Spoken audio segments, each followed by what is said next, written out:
Daily Devotionals for April 16th. Today's scripture reading will be 1 Peter 4, verses 7 through 9. But the end of all things is at hand.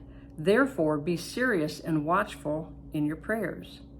And above all things, have fervent love for one another, for love will cover a multitude of sins.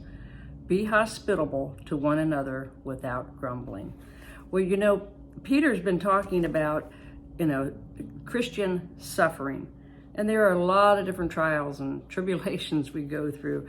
And, he's giving us a solution here. He's giving us kind of a remedy, what we need to look forward to and what we need to do. So, the end of all things are at hand. So we need to be serious, be watchful in our prayers. It's like Jesus told his disciples, watch and pray. We need to be on guard all the time. The enemy is, always coming to kill, steal, and destroy, right? We need to be discerning. We need to be watchful in our prayers, paying attention. Above all things, have love one for another.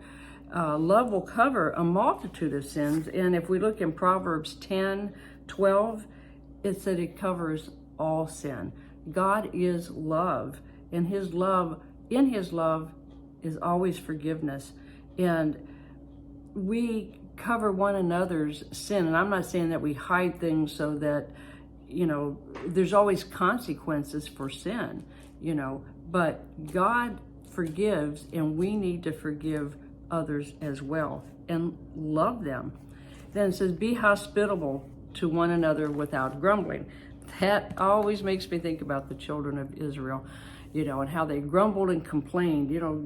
God wanted to give them the promised land, but because of their constant grumbling, complaining, disobedience, they didn't want to hear God's voice. Everything that he gave them, they complained about. Have we done the same thing? Look at all the things that God has given you. I think of all the things that he's given me. And I think, do I complain about it? Or am I thankful for it? It can go one way or the other. Golly, my house is just the right size. I remember when I didn't have a house.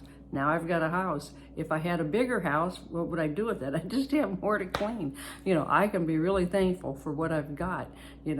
I don't need to worry about, there was a time I didn't have any money, period. There was a time I did, and then there was a time I didn't. And I want to be thankful for when I did, because when I didn't, I had to be thankful for that little bitty bit that I had, okay? And God always supplies all of our needs, okay? So let's have right heart attitudes, all right? Okay, till next time, be blessed.